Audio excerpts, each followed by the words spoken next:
Et oui, le brouillard de la guerre, c'est la une des Échos. Iran, le Moyen-Orient à nouveau. Donc, dans ce brouillard de la guerre, l'expression est effectivement parlante. On va essayer de dissiper un peu ce brouillard de la guerre avec nos invités. Armin Arifi, bonjour. Vous Bonjour. êtes grand reporter au point, spécialiste du Proche et du Moyen-Orient, ancien correspondant en Iran. On vous doit un printemps à Téhéran, la vraie vie en République islamique aux éditions Plomb. Camille Lons, bonjour. Bonjour. Vous êtes directrice adjointe du bureau de Paris au Conseil européen pour les relations internationales, chercheuse spécialiste des pays du Golfe. Tara Varma, bonjour. Vous êtes Bonjour. directrice du programme de prospective stratégique du German Marshall Fund of the United States. Peut-être tout d'abord revenir sur cet enchaînement, Tara Varma, donc avec une intervention conjointe tout d'abord d'Israël et puis très rapidement, après quelques minutes après, des États-Unis. Pourquoi aujourd'hui, ou plus exactement pourquoi dans cette nuit de vendredi à samedi, pourquoi avoir choisi cette date? S'agit-il de négociations qui ont échoué ou bien de mesures dilatoires? Je pense que c'est un peu des deux. Effectivement, il semblerait que Steve Witkoff, le négociateur en chef de Donald Trump, en charge quand même de mettre fin à la guerre en Russie et en Ukraine, et aussi à mettre fin à diverses guerres au Moyen-Orient, et qui était en charge des négociations avec les négociateurs iraniens. Il a un sacré portefeuille. Il semblerait que Steve Witkoff ait appelé Donald Trump vendredi en lui disant que les négociations qui avaient lieu à Genève entre les États-Unis et l'Iran ne se passaient pas aussi bien que Donald Trump l'avait espéré, que les Iraniens ne semblaient pas prêts à faire les concessions que Trump exigeait. On voyait quand même depuis plusieurs semaines des équipements militaires, des porte-avions se diriger vers l'Iran. Il semblait que c'était plus que dissuasif. Et rappelons que quand même attaquer l'Iran et se débarrasser d'Ali Khamenei, c'est un objectif que Trump en fait a en tête depuis son premier mandat. Ce sont des priorités de politique étrangère qui sont bien affichées, bien affirmées pour Trump. Et c'est vrai qu'avec tout le bruit géopolitique qui nous vient de Washington, on a parfois du mal à faire la différence entre ce qui constitue la une des journaux, mais aussi les lignes de fond qui l'occupent. L'Iran, le Venezuela, le Groenland, ce sont des lignes de fond que l'on verra tout au long de ce deuxième mandat trumpien. Mais alors, Camille Lons, qu'est-ce qu'il aurait fallu pour qu'il n'y ait pas de guerre si vous considérez que c'était autre chose que des mesures dilatoires?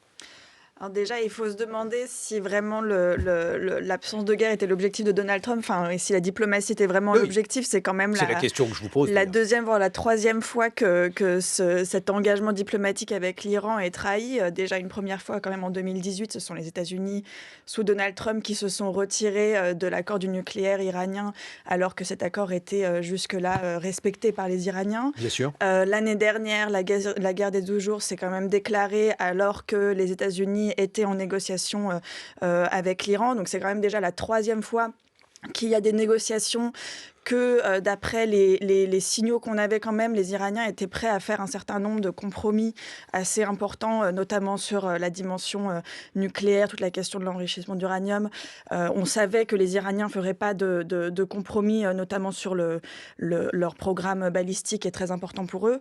Mais il y avait quand même des signaux de compromis de la part des Iraniens. Et ce qu'on voit, c'est que les États-Unis ont quand même poussé rapidement vers l'escalade militaire. Donc après, dans quelle mesure les Iraniens, parce qu'on sait aussi que les Iraniens ont une tendance à des fois utiliser les négociations, à les faire traîner dans la durée, c'est un petit peu leur façon de négocier avec les États-Unis.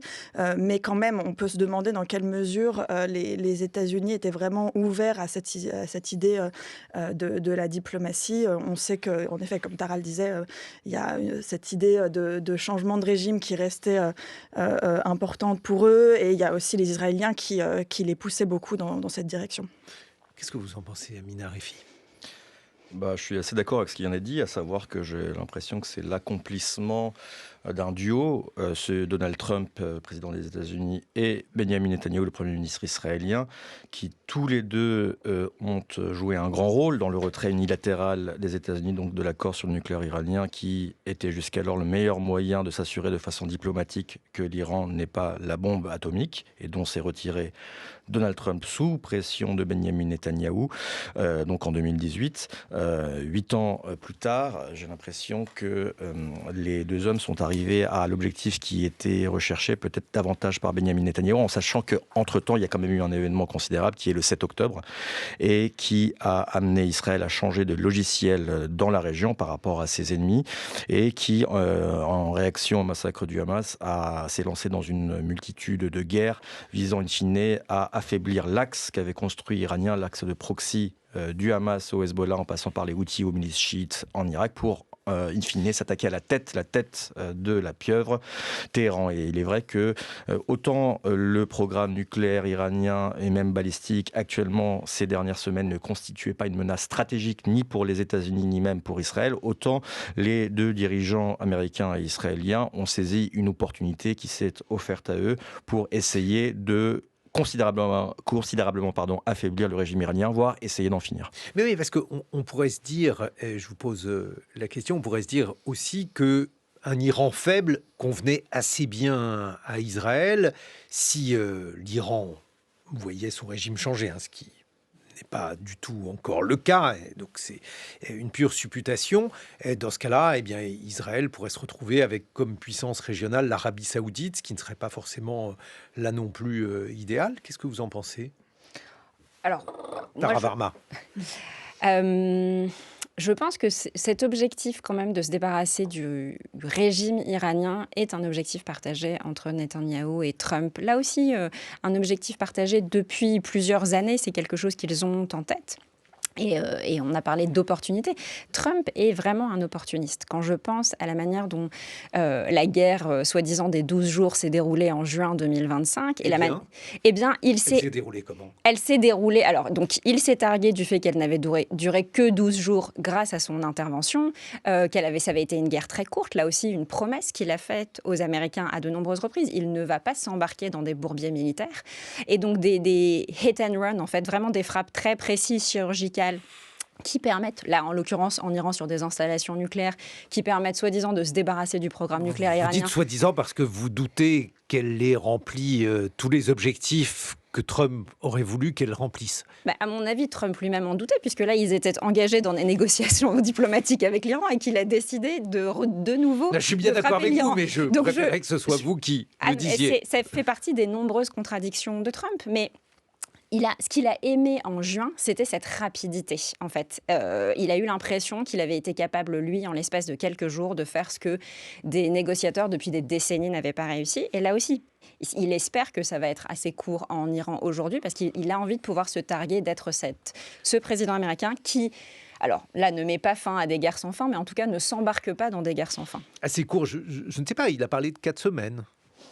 Oui, alors par rapport à 20 ans en Irak ou en Afghanistan, c'est relativement court, selon lui. Je pense que lui, il a besoin de répondre aussi à sa base, et notamment à la base MAGA. Je regardais les sondages hier de soutien des Américains à cette guerre en Iran, à ces frappes en Iran. C'est un soutien très faible. Seul 1 Américain sur 4 soutient la politique étrangère du président américain en Iran. C'est assez surprenant. Et Trump est un animal politique, donc il va quand même un peu au gré de ce que souhaite sa base, de ce que souhaitent les Américains. Il a en tête les élections de mi-mandat en novembre, et donc il n'a pas envie de perdre ce soutien-là. Donc il pourrait tout à fait se retirer. Il s'est quand même, moi je l'appelle le voltigeur de l'extrême, il passe d'une position de politique intérieure ou de politique étrangère à l'autre. Il y a quelques semaines, il a dit aux Iraniens, tenez-vous prêts, on va venir, et puis il n'est pas venu. Donc il a aussi laissé toute une partie du peuple iranien se faire massacrer par les mollahs. Il a décidé d'intervenir, et on en revient à cette idée d'opportunisme, quand l'opportunité s'est présentée pour lui, de pouvoir se targuer de succès militaire. Et ça, c'est très important, de pouvoir dire, non seulement je n'embarque pas dans un bourbier, mais je réussis là où d'autres ont échoué. Camille Lons, vous opinez du chef, mais alors donc ça signifie qu'un Iran faible, ça ne convenait à personne. Je parle évidemment de ceux qui mènent les frappes, les Israéliens, les Américains, parce que pendant très longtemps, une Syrie faible, par exemple, ça a convenu à Israël. En fait, ce qui semble ressortir, c'est que quand on parle même aux Israéliens, et encore à plus forte raison aux Américains, c'est qu'il n'y a pas vraiment de vision de long terme sur ce qu'ils veulent pour l'Iran. Je pense qu'il y a quand même un intérêt, notamment israélien, d'un Iran faible et fragmenté, et c'est un petit peu l'objectif, et c'est un peu la façon dont certains lisent la stratégie israélienne dans la région de manière générale, avec pas que l'Iran, mais aussi tout un tas de pays alentours, et c'est un peu ce qui semble semble être indiqué sur le Liban, la façon dont Israël gère le Liban, gère notamment la Syrie, c'est-à-dire vouloir des régimes qui sont faibles, fragmentés, et donc ça aurait pu être un objectif des Israéliens, mais en fait, il n'y a pas de vision de long terme très claire sur ce qu'ils essayent d'obtenir en Iran non plus.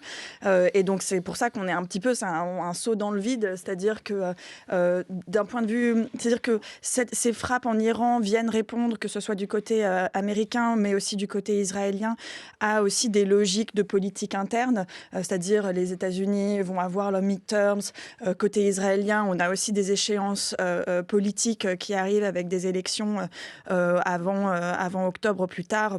Et on sait que Netanyahou était un petit peu en difficulté aussi dans l'opinion publique israélienne, avait des difficultés à rassembler une coalition avec notamment les partis d'extrême droite.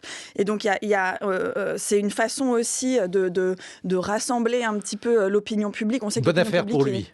Sur le plan politique. Pardon ? Sur le plan politique, potentiellement, oui. Ça dépend aussi de comment les frappes et comment l'attaque va évoluer. Mais côté israélien, il y avait quand même plutôt un soutien assez fort de la population avant les frappes. Je crois que c'était à peu près 70%.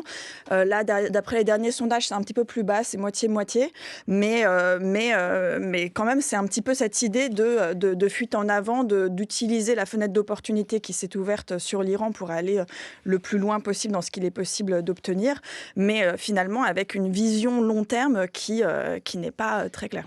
Et la vision de l'Iran, Amin Arefi, parce que donc, là on voit bien que l'Iran savait à quoi s'attendre, il y avait des bâtiments de guerre, enfin bref, le moment était peut-être une surprise, mais en tout cas pour le reste, l'Iran savait qu'elle risquait d'être attaquée. Qu'est-ce que vous pensez de la stratégie menée par l'Iran, Armin Arefi ? Dans la riposte, en fait, elle est tout sauf étonnante.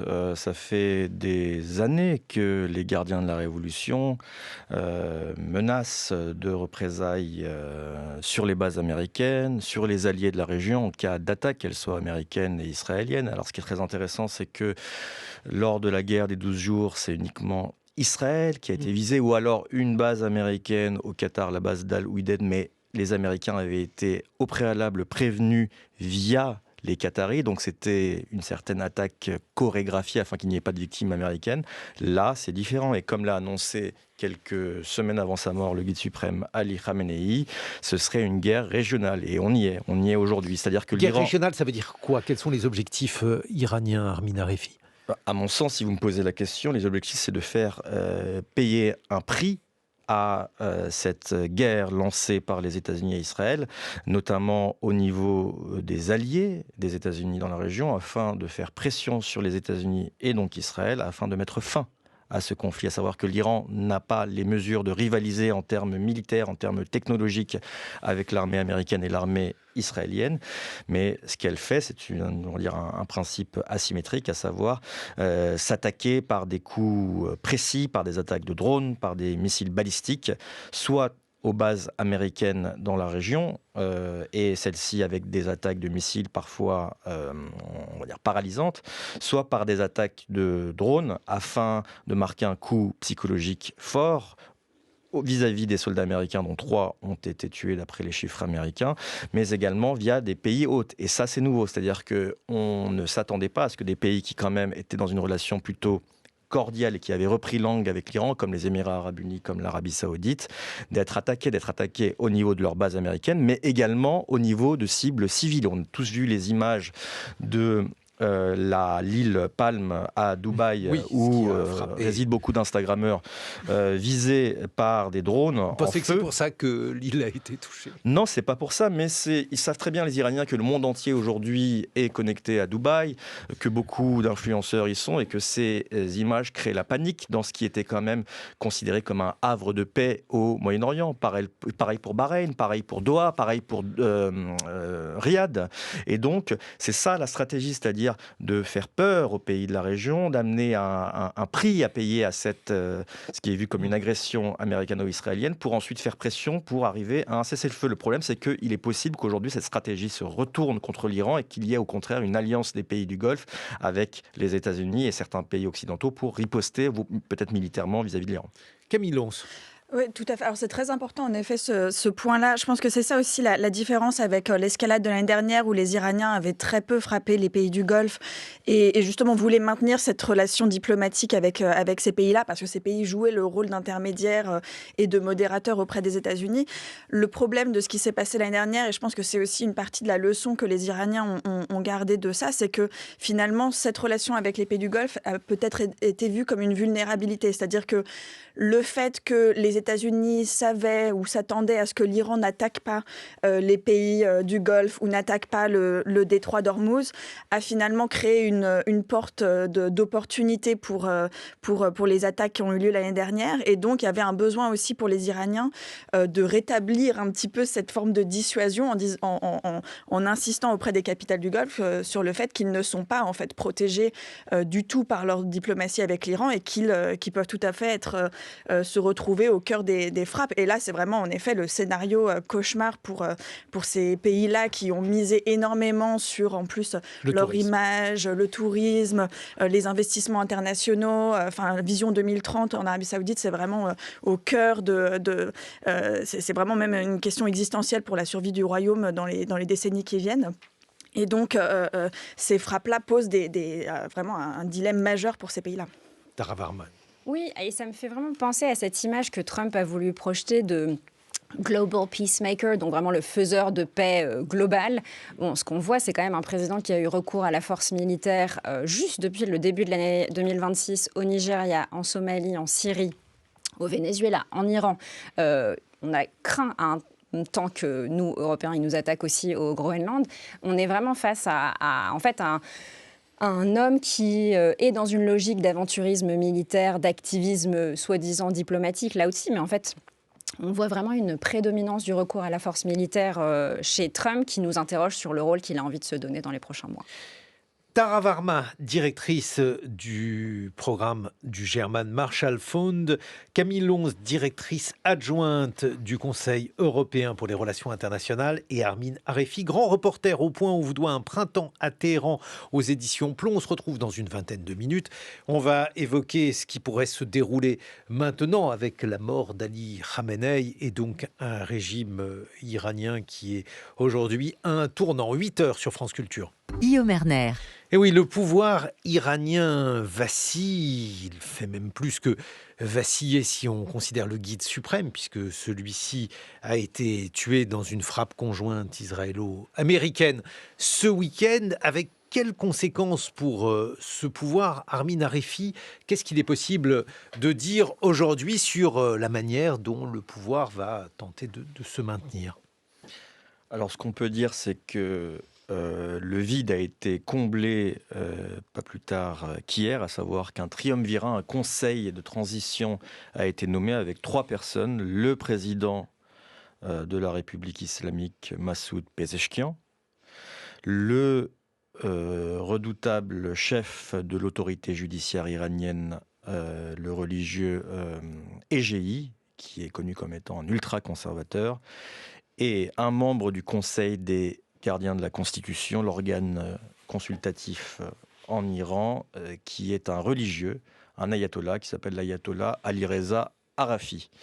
Et ce conseil de transition est chargé de gérer les affaires courantes avant la nomination d'un nouveau guide suprême par l'Assemblée des experts, cette assemblée de 88 religieux chargés de nommer le prochain guide et de surveiller, en tout cas sur le papier, son action. Le problème, c'est que maintenant que la clé de voûte du régime, l'ayatollah Khamenei, n'est plus, qui dirigeait d'une main de fer le pays depuis maintenant 37 ans, aucun successeur n'aura la même légitimité que lui. Aucun successeur n'aura fait la révolution, en tout cas de 1979, il y a 47 ans. Et donc, quoi qu'il en soit, il n'aura pas la même aura, le même pouvoir. Et donc, on est pour l'instant dans une situation où tous les responsables de la République islamique font front commun parce qu'ils sont envahis, parce qu'ils sont agressés, parce qu'il y a cette guerre.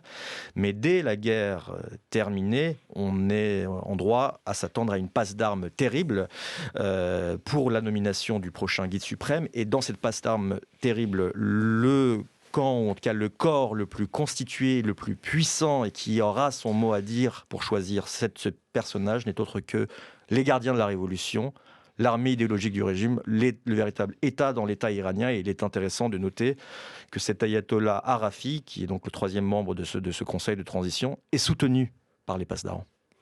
Vous voulez dire qu'il pourrait éventuellement... Qu'il pourrait devenir le prochain guide, mais dans tous les cas, comme d'ailleurs hier j'interrogeais Mehdi Khaladji, le chercheur spécialiste de l'islam chiite, ancien étudiant du séminaire de Qom et biographe d'Ali Khamenei, quoi qu'il advienne, le prochain guide suprême sera bien moins puissant et n'aura pas la légitimité qu'avait l'ayatollah Khamenei et pourrait servir une sorte de pare-feu, de façade au véritable maître de l'Iran aujourd'hui, les gardiens de la révolution. Tara Varma. Alors c'est vrai que ce qui est surprenant là, c'est qu'on voit, et Camille Lons l'a évoqué un peu plus tôt ce matin, le fait qu'il n'y a pas de programme de transition du tout qui est préparé par l'administration Trump. Il y avait cette volonté de conduire des frappes militaires sur l'Iran, mais il semblerait que Trump et son équipe espèrent une forme de transition spontanée, organique qui se ferait, principalement grâce aux bombardements aériens. Or, on le sait maintenant, le changement de régime ne se fait pas juste avec des bombardements aériens. Ouais. Je trouve que leur équipe sous-estime aussi beaucoup le fait qu'il pourrait y avoir un rejet par les Iraniens eux-mêmes de la nation qui les a attaqués et surtout des représailles qui seraient décalées dans le temps et asymétriques pour lesquelles ils ne semblent pas totalement prêts non plus. Camille Lons.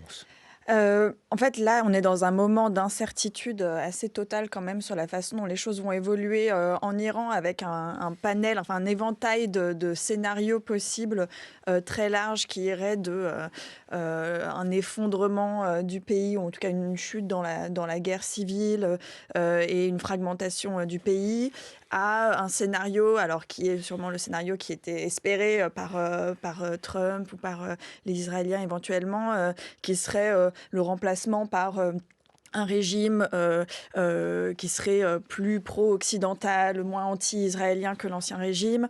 Il y a des possibilités, en effet. Alors, la grande question, c'est est-ce qu'on va avoir une montée des gardiens de la Révolution et donc peut-être un leadership qui serait potentiellement militaire, plus nationaliste. Si ce sont les gardiens de la Révolution, en matière donc de régime moins hostile à l'Occident, c'est raté.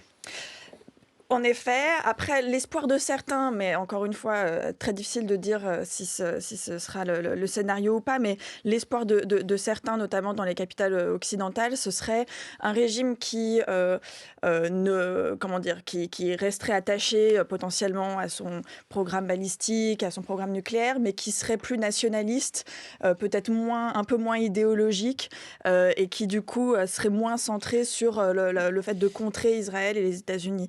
Mais encore une fois, très difficile à dire. Et c'est ça qui inquiète énormément aussi les voisins régionaux et notamment les pays du Golfe. C'est-à-dire que ces pays-là étaient et sont contre une chute du régime parce qu'ils ont appris via leurs canaux diplomatiques avec l'Iran à connaître un petit peu quand même le leadership iranien. Et ces pays-là préfèrent avoir un leadership qu'ils connaissent et même s'il est hostile que de se retrouver face à un leadership inconnu, voire à du chaos qui serait la pire option pour eux. Qu'est-ce que vous en pensez, Tara Varma ? C'est vrai aussi que les pays du Golfe se sont présentés comme les pays de la région qui étaient des espaces de paix, de tourisme, aussi de développement de capital. Voilà, ils se présentent un peu comme l'espace de stabilité dans un Moyen-Orient qui a pu être bousculé par des guerres répétées.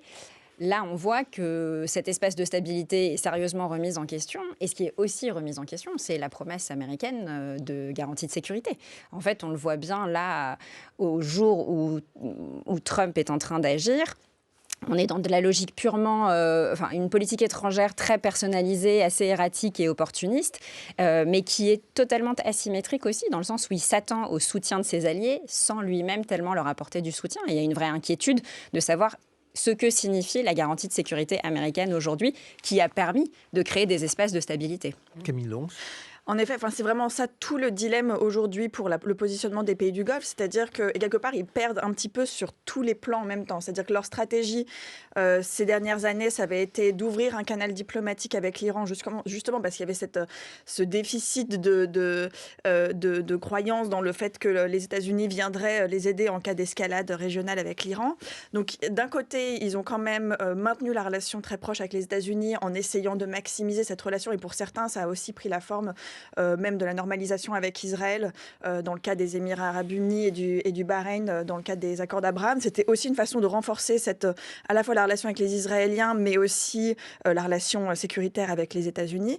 Et en parallèle à cela, avoir un canal diplomatique avec l'Iran qui leur permet justement de jouer un petit peu sur les deux tableaux en même temps. Et là, ce qu'on voit avec l'escalade récente, c'est que non seulement le canal diplomatique avec l'Iran n'a pas été suffisant pour les protéger et pour éviter d'être frappés par les Iraniens, et en même temps, il y a toujours cette problématique de la relation avec les États-Unis qui reste un allié ou un partenaire extrêmement incertain, qui finalement ne les a pas écoutés parce que ça fait des mois, voire des années qu'ils font la navette avec Washington pour encourager Washington à la retenue vis-à-vis de l'Iran.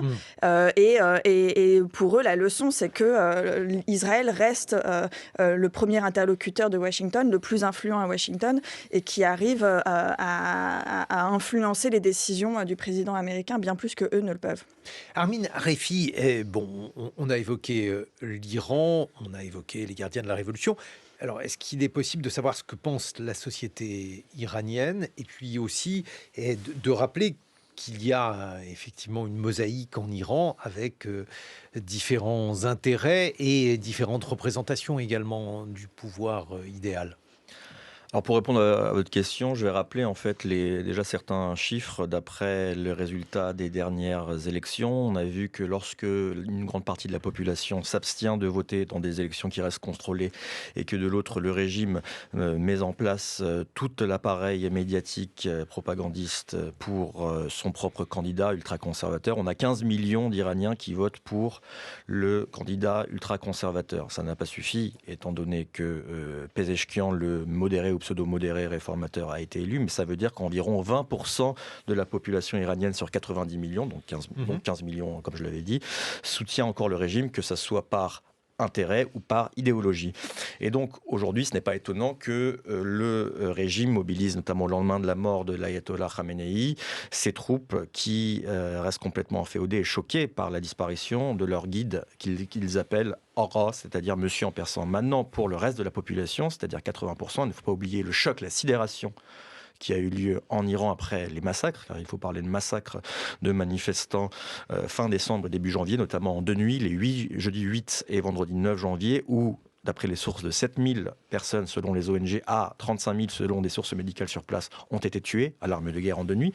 Et donc, dans ce cadre-là, lorsqu'on a face à eux pour la première fois en 47 ans, un président américain, Donald Trump, qui promet de l'aide, qui les encourage à aller manifester et qu'il ne vient pas, ça provoque à la fois une grande déception, une grande sidération, mais également une grande attente. Et donc quand on se met dans la tête de ces 80%, une partie d'entre eux, en tout cas d'après les témoignages que j'ai pu avoir, sont tellement désespérés face à l'absence totale de réforme de ce régime, face à la main de fer du guide suprême du temps où il était encore en vie et l'absence de perspective, qu'ils attendaient, il faut le dire, ils attendaient une réaction, une frappe américaine.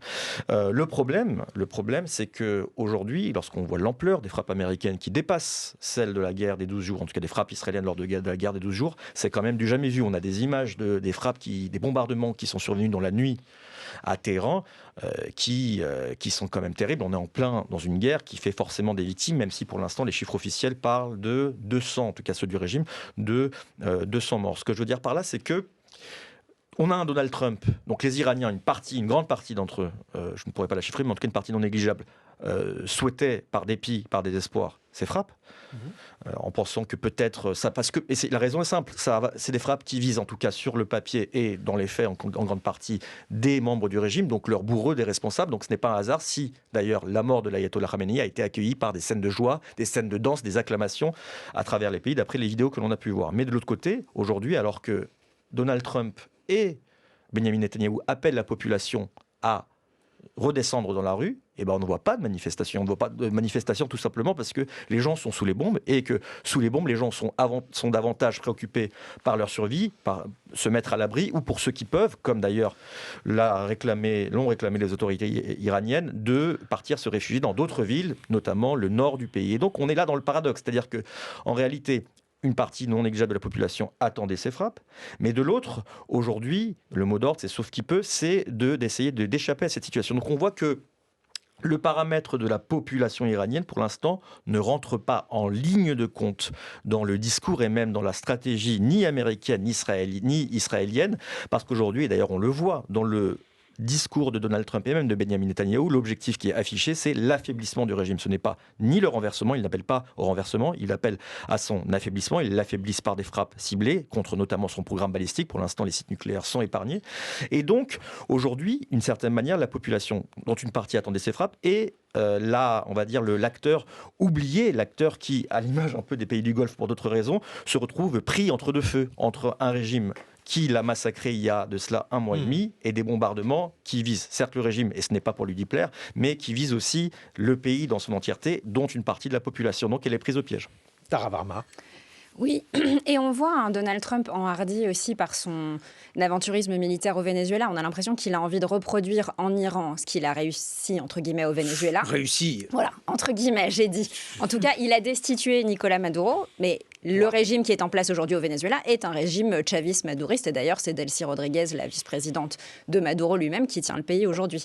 Il espère reproduire ce genre de choses en Iran sans qu'on sache exactement à qui il fait référence. Alors, il a dit hier qu'il pensait à 3 personnes pour prendre la suite. Est-ce que vous avez les noms? Non, il ne les a pas révélés lui-même. Alors, Armin Arefi et Camille Lons connaissent bien mieux la région que moi, mais voilà, est-ce que Reza Pahlavi en fait partie? Je ne sais pas, et c'est quand même tout un des sujets qu'il a en tête, mais il n'a pas l'intention non plus, à mon avis, de s'intéresser à ça outre mesure. La disparition, l'élimination plus exactement d'Ali Khamenei et de 39 autres dirigeants, c'est déjà un objectif en soi. Ce qu'on voit avec Trump, c'est une redéfinition même de l'idée de paix, c'est-à-dire qu'on pensait que c'était un produit de la diplomatie négociée âprement pendant des semaines. Pour Trump, c'est totalement différent. Armin Arefi, pardonnez-moi, je vous ai coupé juste parce que je voulais faire réagir Armin Arefi sur cette shortlist de 3 noms.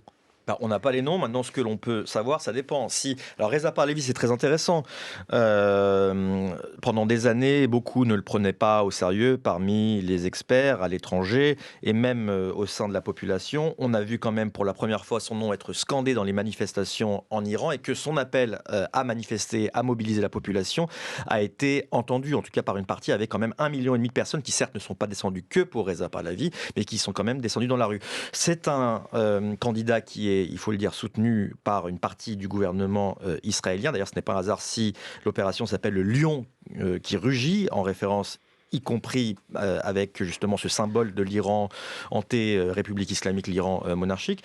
Maintenant, ça reste Reza Pahlavi, une personnalité clivante, et pour l'instant, si Steve Witkoff, l'envoyé spécial du président, l'a rencontré, Donald Trump s'est refusé à le faire. Et puis, il y a d'autres candidats, peut-être si on reparle de modèle à la vénézuélienne, on a aujourd'hui des membres du régime qui, on va dire, sont moins idéologiques et plus pragmatiques que ne l'était l'ayatollah Khamenei. C'est qui? C'est Ali Larijani, ancien gardien de la Révolution, ancien président du Parlement, aujourd'hui chef du Conseil suprême de la sécurité nationale.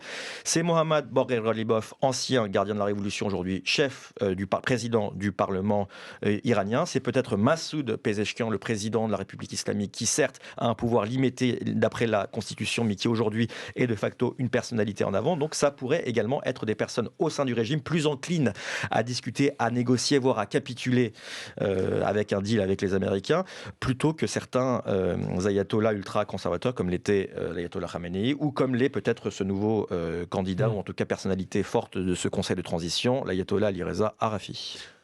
Tara Varma, cette parenthèse sur les noms étant refermée.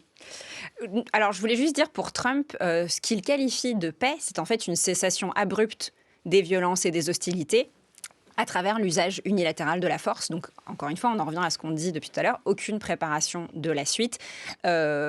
Si ce n'est voilà, il aura réussi, en fait, encore une fois réussi entre guillemets. Donc, il sera parvenu à ses objectifs qu'il a lui-même définis, qui sont de se débarrasser des dirigeants vénézuéliens et iraniens. Et il espère qu'une transition se fera de manière, voilà, comme je le disais, organique et presque douce en Iran, ce qui semble assez peu probable. Et il y a un autre sujet qui se pose très clairement, c'est que ce qu'il a qualifié de réussite dans l'opération vénézuélienne, c'est qu'il n'y avait aucun soldat américain qui était mort sur place. Là, on voit déjà qu'il y a quelques soldats américains qui sont morts. Au Moyen-Orient, les États-Unis ont quand même eu l'habitude de ce mission creep, donc d'un enlisement, d'un bourbier qui les a maintenus dans le temps très long au Moyen-Orient. Je pense à George Bush Jr. en 2003, qui, 1 mois et demi après l'invasion de l'Irak, déclare la victoire et déclarent que l'opération est maintenue. Ils sont restés 20 années de plus. De la même manière, en Afghanistan, ils étaient censés avoir accompli leurs objectifs très rapidement. De la même manière, en Libye, il aura fallu 7 mois pour kidnapper et tuer Muammar Kadhafi. Le risque au Moyen-Orient, il est très fort. Donc il passe son temps, Donald Trump, à prévenir qu'il ne va pas se retrouver dans cet enlisement. Mais dans le même temps, ce qu'il a annoncé hier soir, c'est qu'il fallait peut-être s'attendre à ce que quelques soldats américains meurent dans cette opération. Camille Lons. Oui, alors, pour revenir sur ce qui était dit sur les options de transition que Donald Trump avait en tête, l'ironie quand même, c'est que Donald Trump a reconnu lui-même qu'une grande partie des options qui étaient envisagées comme candidats potentiels pour le régime ont été éliminés dans les premières frappes. Donc en fait, on voit en effet, ça revient toujours sur cette idée qu'il y a vraiment très peu de vision long terme sur ce qui est fait. Et ça pose en effet cette question de... moi, ce qui m'intéresse aussi, c'est l'impact de long terme que ça va avoir dans la région, dans les relations entre les États-Unis et la région, que ce soit le pacte de confiance et de sécurité avec les pays du Golfe, qui continue encore d'être mis en question, même la relation avec Israël, parce que Tara l'a mentionné sur le fait qu'une partie de la population américaine, et notamment de la base MAGA, questionne de plus en plus cette idée de projection militaire américaine au Moyen-Orient et même de soutien militaire à Israël. Ça, c'est quelque chose qui potentiellement, on n'est pas encore dans une remise en question complète de la relation, parce qu'on voit encore aujourd'hui que Netanyahou reste extrêmement influent à Washington, mais il y a quand même cette tendance de long terme de remise en question de la relation avec Israël qui pourrait avoir des conséquences assez importantes sur les équilibres régionaux. Armin Harefi, on approche de la fin de ce débat, de cet échange. Qu'est-ce qu'il est possible d'imaginer maintenant pour l'Iran ? Donc, on a vu qu'il y avait des frappes de part et d'autre. C'est malgré tout une guerre qui est très asymétrique. Qu'est-ce qu'il est possible d'envisager ?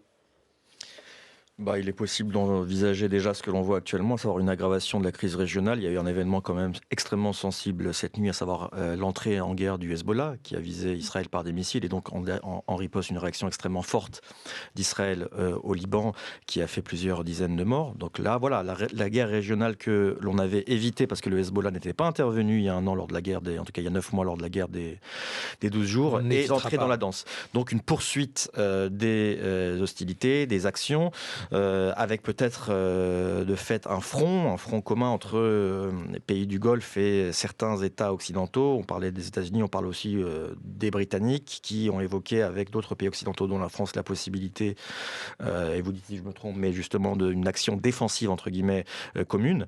De l'autre, quelle possibilité, on va dire, de peut-être de coup d'État, des gardiens de la Révolution, même si pour l'instant, à l'heure actuelle, ils n'ont pas besoin de ça, étant donné qu'ils ont au sein de ce conseil de transition leur propre candidat, et qu'ils n'ont aucun intérêt à assumer eux-mêmes publiquement, officiellement, la direction du pays. Et puis de l'autre, pour revenir à la première hypothèse, celle justement de la poursuite de la guerre asymétrique. Une poursuite de la guerre asymétrique, l'Iran est très fort par le biais on va dire, de ces missiles qui peuvent déstabiliser la région, de ces drones, mais également par l'action de ces groupes paramilitaires non étatiques dans la région, les fameux proxys, mais également, et il faut aussi le dire, par la possibilité d'actionner on va dire des actions terroristes en Occident. Hier, par exemple, a été arrêté aux États-Unis un homme dont, je crois, d'origine nigériane, si je ne m'abuse, qui était un sympathisant de la République islamique. La République islamique dispose quand même de beaucoup de cellules dormantes. Et dernière possibilité, qui n'a pas été évoquée, mais ça serait la possibilité idéale, même si pour l'instant elles ne sont pas prendre corps, c'est celle justement de voir les Iraniens, comme le demande Donald Trump, prendre leur destin en main et de descendre et d'essayer d'accentuer les manifestations contre le régime. Le problème, c'est que tant qu'il y aura des bombes, je vois mal les Iraniens descendre dans la rue. Aujourd'hui, ils sont plus occupés à sauver leur peau qu'autre chose. Tara Warma, un mot de conclusion. C'est l'incertitude totale. Camille Lons. Je pense, juste peut-être pour ouvrir un peu la réflexion, parce que là on parle beaucoup des impacts sur le Moyen-Orient, il y a aussi l'impact sur les autres conflits et les autres théâtres, notamment l'Ukraine, l'Asie-Pacifique. Il y a tout un tas de questions aussi qui se posent sur le stock de munitions, notamment de défense antiaérienne américain, qui va être mis vraiment à l'épreuve pendant cette période-ci. On sait, il y avait des estimations qui avaient été faites sur la guerre des 12 jours, où il y avait à peu près un quart des stocks qui avaient été utilisés pendant cette confrontation-là. Et donc, en cas de prolongation du conflit, ça va aussi avoir des impacts sur la capacité à aider l'Ukraine. Merci beaucoup Camille Lons, directrice adjointe du Conseil européen pour les relations internationales. Merci Tara Varma, directrice du programme de prospective stratégique du German Marshall Fund. Et merci Armin Arifi, grand reporter au Point. On vous doit Un printemps à Téhéran, la vraie vie en République islamique aux éditions Plomb.